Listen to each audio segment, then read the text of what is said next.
Mazhab-mazhab agama Masehi ini mulai pecah belah. Dari zaman ke zaman, mazhab-mazhab itu telah terbagi ke dalam sekte-sekte dan golongan-golongan. Setiap golongan mempunyai pandangan dan dasar agama sendiri yang bertentangan dengan golongan lainnya. Pertentangan antara golongan-golongan satu sama lain karena perbedaan pandangan itu telah mengakibatkan adanya permusuhan pribadi yang terbawa oleh karena moral dan jiwa yang sudah lemah. Sehingga cepat sekali ia berada dalam ketakutan, mudah terlibat dalam fanatisme yang buta dan dalam kebukuan. Pada masa-masa itu, di antara golongan-golongan Masehi itu, ada yang mengingkari bahwa Isa mempunyai jasad di samping bayangan yang tampak pada manusia. Ada pula yang mempertautkan secara rohaniah antara jasad dan ruhnya sedemikian rupa, sehingga memerlukan khayal dan pikiran yang begitu rumit untuk dapat menggambarkannya.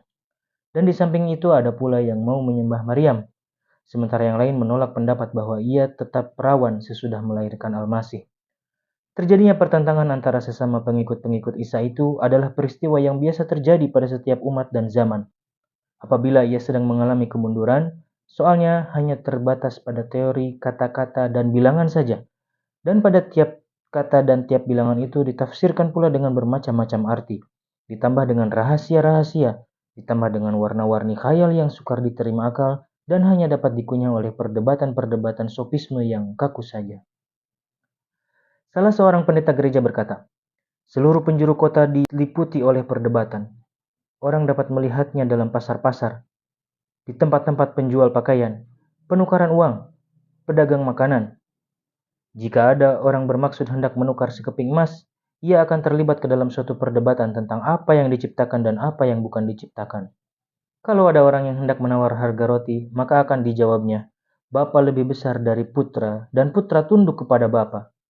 Bila ada orang yang bertanya tentang kolam mandi, adakah airnya hangat, maka pelayannya akan segera menjawab, Putra telah diciptakan dari yang tak ada. Tetapi kemunduran yang telah menimpa agama Masehi sehingga ia terpecah ke dalam golongan-golongan dan sekte-sekte itu dari segi politik tidak begitu besar pengaruhnya terhadap kerajaan Romawi.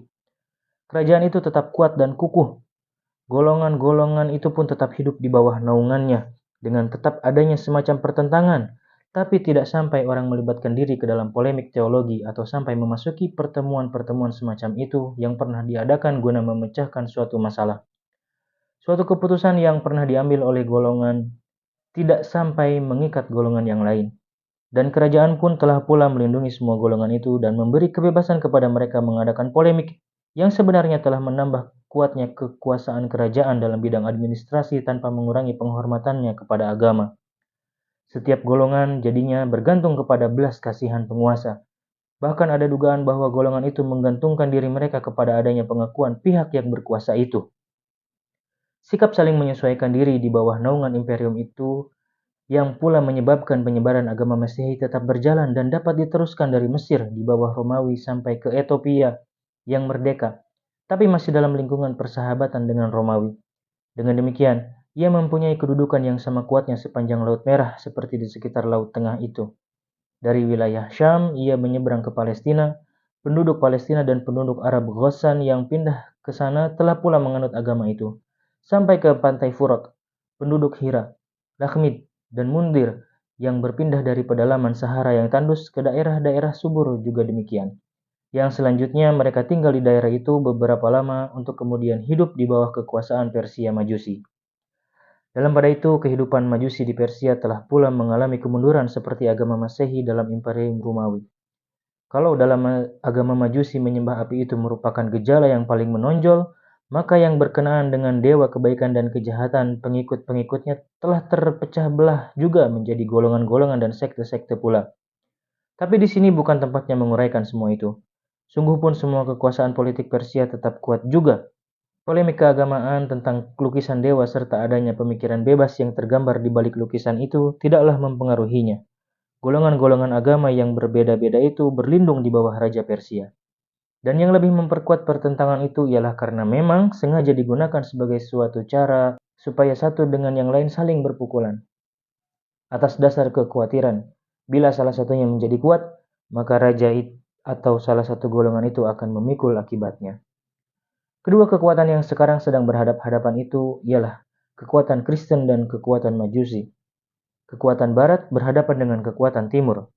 Bersamaan dengan itu, kekuasaan-kekuasaan kecil yang berada di bawah pengaruh kedua kekuatan itu pada awal abad ke-6 berada di sekitar Jazirah Arab. Kedua kekuatan itu masing-masing mempunyai hasrat ekspansi dan penjajahan. Pemuka-pemuka kedua agama itu masing-masing berusaha sekuat tenaga akan menyebarkan agamanya ke atas kepercayaan agama lain yang sudah dianutnya. Sungguh pun demikian, jazirah itu tetap seperti sebuah oasis kekar tak sampai terjamah oleh peperangan, kecuali pada beberapa tempat di bagian pinggir saja. Juga tak sampai terjamah oleh penyebaran agama-agama Masehi atau Majusi, kecuali sebagian kecil saja pada beberapa kabilah.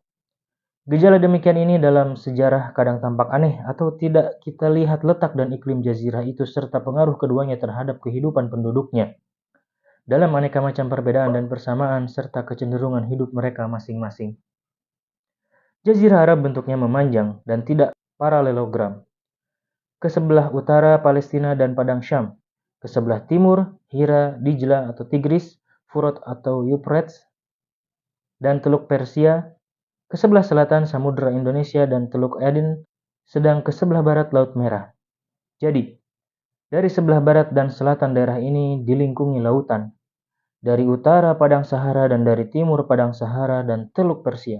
Akan tetapi bukan rintangan itu saja yang telah melindunginya dari serangan dan penyerbuan penjajahan dan penyebaran agama, melainkan juga karena jaraknya yang berjauh-jauhan.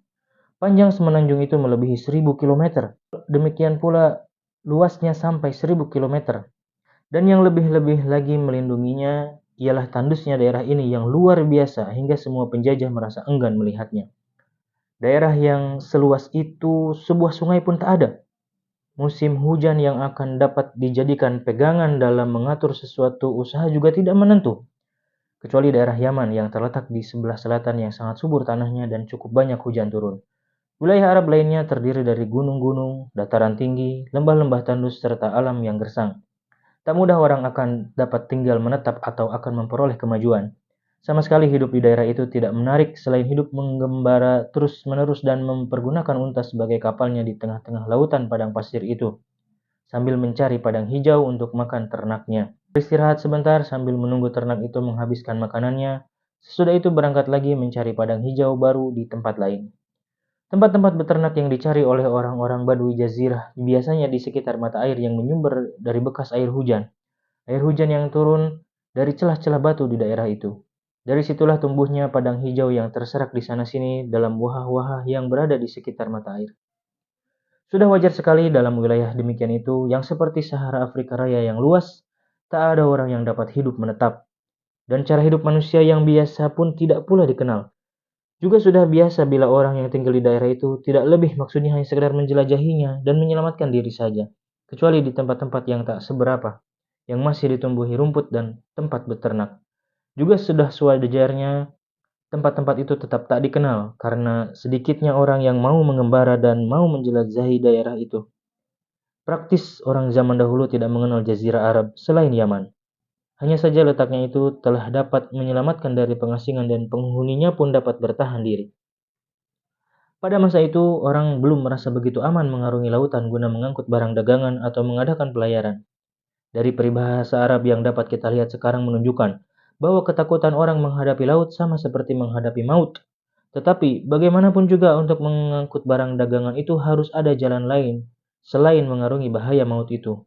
Yang paling penting, transport perdagangan masa itu ialah antara timur dan barat, antara Romawi dan sekitarnya, serta India dan sekitarnya. Jazirah Arab pada masa itu merupakan daerah lalu lintas perdagangan yang diseberanginya melalui Mesir atau melalui Teluk Persia, lewat terusan yang terletak di mulut Teluk Persia itu. Sudah tentu wajar sekali bila mana penduduk pedalaman Jazirah Arab itu menjadi Raja Sahara, sama halnya seperti pelaut-pelaut pada masa berikutnya yang daerahnya lebih banyak dikuasai air daripada daratan, menjadi Raja Laut. Dan sudah wajar pula bila mana raja-raja padang pasir itu mengenal seluk-beluk jalan para kafilah sampai ke tempat-tempat yang berbahaya. Sama halnya seperti para pelaut, mereka sudah mengenal garis-garis perjalanan kapal sampai sejauh-jauhnya. Jalan kafilah itu bukan dibiarkan begitu saja, kata Heron, tetapi sudah menjadi tempat yang tetap mereka lalui. Di daerah padang pasir yang luas itu, yang biasa dilalui oleh para kafilah, alam telah memberikan tempat-tempat tertentu kepada mereka, terpencar-pencar di daerah tandus, yang kelak menjadi tempat mereka beristirahat. Di tempat itu, di bawah naungan pohon-pohon kurma dan di tepi air tawar yang mengalir di sekitarnya, seorang pedagang dengan binatang bebannya dapat menghilangkan haus dahaga sesudah perjalanan yang melelahkan itu. Tempat-tempat peristirahatan itu juga telah menjadi gudang perdagangan mereka, dan yang sebagian lagi dipakai sebagai tempat penyembahan, tempat ia meminta perlindungan atas barang dagangannya atau meminta pertolongan dari tempat itu. Lingkungan jazirah itu penuh dengan jalan kafilah, yang penting diantaranya ada dua, yang sebuah perbatasan dengan Teluk Persia, Sungai Dijla, bertemu dengan padang Syam dan Palestina. Pantas jugalah kalau batas daerah-daerah sebelah timur yang berdekatan itu diberi nama Jalan Timur, sedang yang sebuah lagi berbatasan dengan Laut Merah. Karena itu diberi nama Jalan Barat. Melalui dua jalan inilah produksi barang-barang di barat diangkut ke timur dan barang-barang timur diangkut ke barat. Dengan demikian, daerah pedalaman itu mendapatkan kemakmurannya. Akan tetapi itu tidak menambah pengetahuan pihak barat tentang negeri-negeri yang telah dilalui perdagangan mereka itu. Karena sukarnya menempuh daerah-daerah itu, baik pihak barat maupun pihak timur, sedikit sekali yang mengarunginya, kecuali bagi mereka yang sudah biasa sejak muda. Sedang mereka yang berani secara untung-untungan mempertaruhkan nyawa, banyak yang hilang secara sia-sia di tengah padang tandus itu. Bagi orang yang sudah biasa hidup mewah di kota, tidak akan tahan menempuh gunung-gunung tandus yang memisahkan Tihama dari pantai Laut Merah dengan suatu daerah yang sempit itu. Kalaupun pada waktu itu ada juga orang yang sampai ke tempat tersebut, yang hanya mengenal unta sebagai kendaraan, ia akan mendaki celah-celah pegunungan yang akhirnya akan menyeberang sampai ke dataran tinggi Najd yang penuh dengan padang pasir. Orang yang sudah biasa hidup dalam sistem politik yang teratur dan dapat menjamin segala kepuasannya akan terasa berat sekali hidup dalam suasana pedalaman yang tidak mengenal tata tertib kenegaraan. Setiap kabilah atau setiap keluarga, bahkan setiap pribadi pun tidak mempunyai suatu sistem hubungan dengan pihak lain selain ikatan keluarga atau kabilah atau ikatan sumpah setia kawan atau sistem jiwar, perlindungan bertetangga, yang bisa diminta oleh pihak yang lemah kepada yang lebih kuat. Pada setiap zaman, tata hidup bangsa-bangsa pedalaman itu memang berbeda dengan kehidupan di kota-kota. Ia sudah puas dengan cara hidup saling mengadakan pembalasan, melawan permusuhan dengan permusuhan, menindas yang lemah yang tidak mempunyai pelindung. Keadaan semacam ini tidak menarik perhatian orang untuk membuat penyelidikan yang lebih dalam. Oleh karena itu, daerah semenanjung ini tetap tidak dikenal dunia pada waktu itu. Dan barulah kemudian sesudah Muhammad SAW lahir di tempat tersebut, orang mulai mengenal sejarahnya dari berita-berita yang dibawa orang dari tempat itu. Dan daerah yang tadinya sama sekali tertutup itu sekarang sudah mulai dikenal dunia. Tak ada yang dikenal dunia tentang negeri-negeri Arab itu selain Yaman dan tetangga-tetangganya yang berbatasan dengan Teluk Persia. Hari ini bukan hanya karena disebabkan oleh adanya perbatasan Teluk Persia dan Samudra Indonesia saja, tetapi lebih-lebih disebabkan oleh tidak seperti jazirah-jazirah lain, gurun Sahara yang tandus, dunia tidak tertarik. Negara yang akan bersahabat pun tidak merasa akan mendapat keuntungan, dan pihak penjelajah juga tidak punya kepentingan. Sebaliknya, daerah Yaman, tanahnya subur, hujan turun secara teratur pada setiap musim. Ia menjadi negeri peradaban yang kuat, dengan kota-kota yang makmur dan tempat-tempat beribadat yang kuat sepanjang masa. Penduduk jazirah ini terdiri dari suku Himyar, suatu suku bangsa yang cerdas dan berpengetahuan luas. Air hujan yang menyirami bumi ini mengalir habis menyusuri tanah terjal sampai ke laut. Mereka membuat bendungan Ma'rib yang dapat menampung arus air hujan sesuai dengan syarat-syarat peradaban yang berlaku. Sebelum dibangunnya bendungan ini, air hujan yang deras terjun dari pegunungan Yaman yang tinggi-tinggi itu menyusur turun ke lembah-lembah yang terletak di sebelah timur kota Ma'rib. Mula-mula air turun melalui celah dua buah gunung yang terletak di kanan kiri lembah ini, memisahkan satu sama lain seluas kira-kira 400 meter. Apabila sudah sampai di Ma'rib, air itu menyebar ke dalam lembah demikian rupa sehingga hilang terserap seperti di bendungan-bendungan hulu sungai Nil. Berkat pengetahuan dan kecerdasan yang ada pada penduduk Yaman itu, mereka membangun sebuah bendungan, yaitu bendungan Ma'rib. Bendungan ini dibangun daripada batu di ujung lembah yang sempit, lalu dibuatnya celah-celah guna memungkinkan adanya distribusi air ke tempat-tempat yang mereka kehendaki, dan dengan demikian tanah mereka menjadi subur. Peninggalan-peninggalan peradaban Himyar di Yaman yang pernah diselidiki dan sampai sekarang penyelidikan itu masih diteruskan menunjukkan bahwa peradaban mereka pada suatu saat memang telah mencapai tingkat yang tinggi sekali. Juga sejarah pun menunjukkan bahwa Yaman pernah pula mengalami bencana. Sungguh pun begitu, peradaban yang dihasilkan dari kesuburan negerinya serta penduduknya yang menetap menimbulkan gangguan juga dalam lingkungan jazirah itu. Raja-raja Yaman dari keluarga Himyar yang sudah turun-temurun, kadang juga dari kalangan rakyat Himyar sampai pada waktu Zunawas al-Himyari berkuasa, Zunawas sendiri condong kepada agama Musa, Judaisme, dan tidak menyukai penyembahan berhala yang telah menimpa bangsanya. Ia belajar agama ini dari orang-orang Yahudi yang pindah dan menetap di Yaman. Dunawas inilah yang disebut oleh ahli sejarah yang termasuk dalam kisah orang-orang yang membuat parit dan menyebabkan turunnya ayat binasalah orang yang membuat parit, api yang penuh bahan bakar, ketika mereka duduk di tempat itu, dan apa yang dilakukan orang-orang beriman itu, mereka menyaksikan. Mereka menyiksa orang itu hanya karena mereka beriman kepada Allah yang maha mulia dan terpuji. Quran Surat 85 ayat 4-8. Cerita ini ringkasnya ialah bahwa ada seorang pengikut Nabi Isa yang bernama Femion telah pindah dari kerajaan Romawi ke Najran. Karena orang ini baik sekali, penduduk kota ini banyak yang mengikuti jejaknya, sehingga jumlah mereka makin lama makin bertambah juga. Setelah berita itu sampai kepada Dunawas, ia pergi ke Najran dan dimintanya kepada penduduk supaya mereka masuk agama Yahudi. Kalau tidak, akan dibunuh. Karena mereka menolak, maka digalilah sebuah parit dan dipasang api di dalamnya. Mereka dimasukkan ke dalam parit itu dan yang tidak mati karena api dibunuhnya, kemudian dengan pedang atau dibikin cacat. Menurut beberapa buku sejarah, korban pembunuhan itu mencapai 20.000 orang. Salah seorang di antaranya dapat lolos dari maut dan dari kalangan Dunawas, ia lari ke Romawi dan meminta bantuan Kaisar Justinianus atas perbuatan Dunawas ini. Oleh karena letak kerajaan Romawi ini jauh dari Yaman, Kaisar itu menulis surat kepada Najasyi supaya mengadakan pembalasan terhadap Raja Yaman. Pada waktu itu, abad ke-6, Abyssinia yang dipimpin oleh Najasyi sedang berada dalam puncak kemegahannya. Perdagangan yang luas melalui laut disertai oleh armada yang kuat dapat menancapkan pengaruhnya sampai sejauh-jauhnya. Pada waktu itu ia menjadi sekutu Imperium Romawi Timur yang memegang panji Kristen di Laut Merah. Sedang kerajaan Romawi Timur sendiri menguasainya di bagian Laut Tengah. Setelah surat Kaisar sampai ke tangan Najasyi, ia mengirimkan bersama orang Yaman itu yang membawa surat sepasukan tentara di bawah pimpinan Aryat, Harith, dan Abraha al-Ashram salah seorang prajuritnya. Aryat menyebut kerajaan Yaman atas nama penguasa Abyssinia. Ia memerintah Yaman ini sampai ia dibunuh oleh Abraha yang kemudian menggantikan kedudukannya. Abraha inilah yang memimpin pasukan gajah, dan dia yang kemudian menyerbu Mekah guna menghancurkan Ka'bah tetapi gagal. Seperti yang akan terlihat nanti pada pasal berikut. Anak-anak Abraha kemudian menguasai Yaman dengan tindakan sewenang-wenang. Melihat bencana yang begitu lama menimpa penduduk, Saif bin Yazan pergi hendak menemui Maharaja Romawi. Ia mengadukan hal itu kepadanya dan memintanya supaya mengirimkan penguasa lain dari Romawi ke Yaman.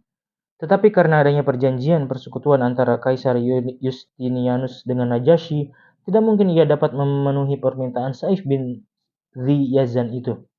Oleh karena itu, Saif meninggalkan Kaisar dan pergi menemui Nu'man bin al-Mundir selaku gubernur yang diangkat oleh Kisra untuk daerah Hira dan sekitarnya di Irak.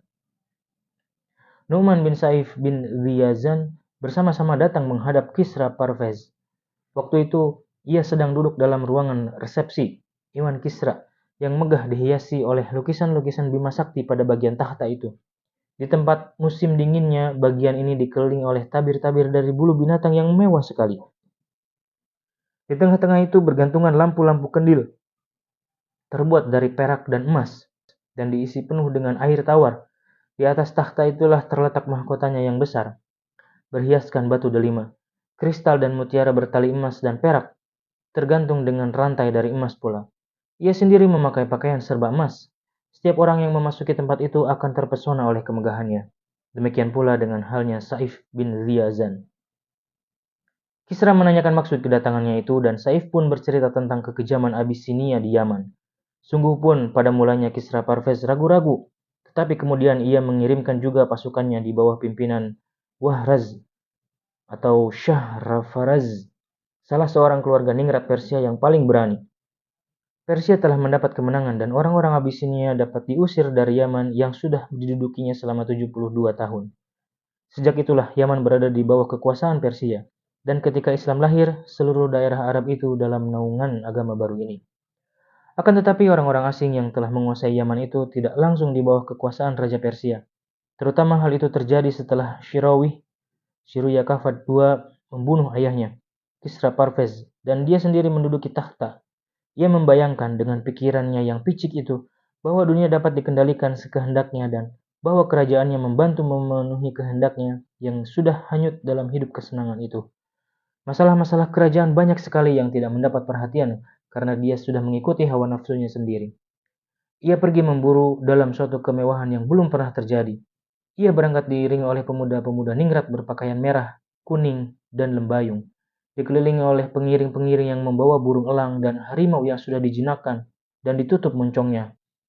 Oleh budak-budak yang membawa wangi-wangian. Oleh pengusir-pengusir lalat dan pemain-pemain musik, supaya merasa dirinya dalam suasana musim semi sekalipun sebenarnya dalam musim dingin yang berat. Ia beserta rombongannya duduk di atas permadani yang lebar dilukis dengan lorong-lorong, ladang dan kebun yang ditanami bunga-bungaan aneka warna dan dilatar belakangi oleh semak-semak, hutan hijau serta sungai-sungai berwarna perak. Tetapi sungguh pun Syirawi begitu jauh mengikuti kesenangannya, kerajaan Persia tetap dapat mempertahankan kemegahannya dan tetap merupakan lawan kuat terhadap kekuasaan Bizantium dan penyebaran Kristen. Sekalipun dengan naik takhtanya Syirawi ini telah mengurangi kejayaan kerajaannya, ia telah memberi kesempatan pada kaum muslimin memasuki negerinya dan menyebarkan Islam. Yaman yang telah dijadikan gelanggang pertentangan sejak abad keempat itu sebenarnya telah meninggalkan bekas yang dalam sekali dalam sejarah semenanjung Arab dari segi pembagian penduduknya. Disebutkan bahwa bendungan Ma'rib yang oleh bangsa-bangsa Himyar telah dimanfaatkan untuk keuntungan negerinya telah hancur pula dilanda banjir besar. Disebabkan oleh adanya pertentangan yang terus-menerus itu, lalailah mereka yang harus selalu mengawasi dan memeliharanya. Bendungan itu rapuh dan tidak tahan lagi menahan banjir. Dikatakan juga bahwa setelah Romawi melihat Yaman menjadi pusat pertentangan antara kerajaannya dengan Persia dan bahwa perdagangannya terancam karena pertentangan itu, ia pun menyiapkan armadanya menyeberangi Laut Merah antara Mesir dengan negeri-negeri timur yang jauh, guna menarik perdagangan yang dibutuhkan oleh negerinya. Dengan demikian, tidak perlu lagi ia menempuh jalan kafilah. Mengenai peristiwanya, ahli-ahli sejarah sependapat. Tetapi mengenai sebab terjadinya peristiwa itu mereka berlainan pendapat. Peristiwanya ialah mengenai pindahnya kabilah Azd di Yaman ke utara. Semua mereka sependapat tentang kepindahan ini sekalipun sebagian menghubungkannya dengan sepinya beberapa kota di Yaman karena mundurnya perdagangan-perdagangan yang biasa melalui tempat itu. Yang lain menghubung-hubungkan kepada rusaknya bendungan Ma'rib, sehingga banyak di antara kabilah-kabilah yang pindah karena takut binasa. Tetapi, apapun juga kejadiannya, namun adanya imigrasi ini telah menyebabkan Yaman jadi berhubungan dengan negeri Arab lainnya. Suatu hubungan keturunan dan perencampuran yang sampai sekarang masih dicoba oleh para sarjana menyelidikinya. Apabila sistem politik di Yaman sudah menjadi kacau seperti yang dapat kita saksikan, yang disebabkan oleh keadaan yang menimpa negeri itu serta dijadikannya tempat itu medan pertarungan, maka struktur politik serupa itu tidak dikenal pada negeri semenanjung Arab lainnya waktu itu. Segala macam sistem yang dapat dianggap sebagai suatu sistem politik seperti pengertian kita sekarang atau seperti pengertian negara-negara yang sudah maju pada masa itu, di daerah-daerah seperti Tihama, Hijaz, Najd, dan sepanjang dataran luas yang meliputi negeri-negeri Arab, pengertian demikian itu belum dikenal. Anak negeri pada masa itu, bahkan sampai sekarang adalah penduduk pedalaman yang tidak biasa di kota-kota. Mereka tidak betah tinggal menetap di suatu tempat, yang mereka kenal hanyalah hidup mengembara selalu. Berpindah-pindah mencari padang rumput dan menuruti keinginan hatinya. Mereka tidak mengenal hidup cara lain selain pengembaraan itu. Seperti juga di tempat-tempat lain. Di sini pun, dasar hidup pengembaraan itu ialah kabilah. Kabilah-kabilah yang selalu pindah dan mengembara itu tidak mengenal suatu peraturan atau tata cara seperti yang kita kenal. Mereka hanya mengenal kebebasan pribadi, kebebasan keluarga, dan kebebasan kabilah yang penuh. Sedang orang kota, atas nama tata tertib, mau mengalah dan membuang sebagian kemerdekaan mereka untuk kepentingan masyarakat dan penguasa, sebagai imbalan atas ketenangan dan kemewahan hidup mereka. Sedang seorang pengembara tidak pedulikan kemewahan, tidak betah dengan ketenangan hidup menetap, juga tidak tertarik kepada apapun seperti kekayaan yang menjadi harapan orang kota, selain kebebasan yang mutlak. Ia hanya mau hidup dalam persamaan yang penuh dengan anggota-anggota kabilahnya atau kabilah-kabilah lain sesamanya. Dasar kehidupannya ialah seperti makhluk-makhluk lain, mau survive, mau bertahan terus sehingga sesuai dengan kaidah-kaidah kehormatannya yang sudah ditanamkan dalam hidup pengembara yang serba bebas itu. Oleh karena itu, kaum pengembara tidak menyukai tindakan ketidakadilan yang ditimpakan kepada mereka. Mereka mau melawannya mati-matian. Dan kalau tidak dapat melawan, ditinggalkannya tempat tinggal mereka itu. Dan mereka mengembara lagi ke seluruh jazirah. Bila memang terpaksa harus demikian. Juga itu pula sebabnya, perang adalah jalan yang paling mudah bagi kabilah-kabilah ini bila harus juga timbul perselisihan yang tidak mudah diselesaikan dengan cara terhormat. Karena bawaan itu juga, maka tumbuhlah di kalangan sebagian besar kabilah-kabilah itu sifat-sifat harga diri, keberanian, suka tolong-menolong, melindungi tetangga serta sikap memaafkan sedapat mungkin dan semacamnya. Sifat-sifat ini akan makin kuat apabila semakin dekat ia kepada kehidupan pedalaman, dan akan makin hilang apabila semakin dekat ia kepada kehidupan kota. Seperti kita sebutkan, karena faktor-faktor ekonomi juga, baik Romawi maupun Persia, hanya merasa tertarik kepada Yaman saja dari antara jazirah lainnya yang memang tidak mau tunduk itu. Mereka lebih suka meninggalkan tanah air daripada tunduk kepada perintah. Baik pribadi-pribadi atau kabilah-kabilah tidak akan taat kepada peraturan apapun yang berlaku atau kepada lembaga manapun yang berkuasa.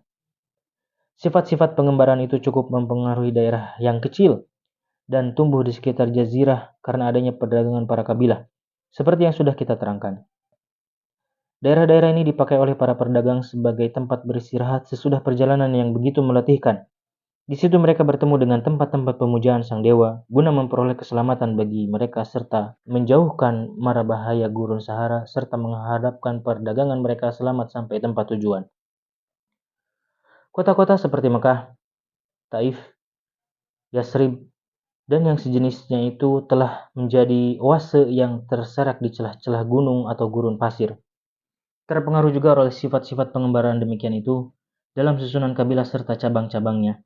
Perangai hidup, adat istiadat, serta kebenciannya terhadap segala yang membatasi kebebasannya lebih dekat kepada cara hidup pedalaman daripada kepada cara-cara di kota.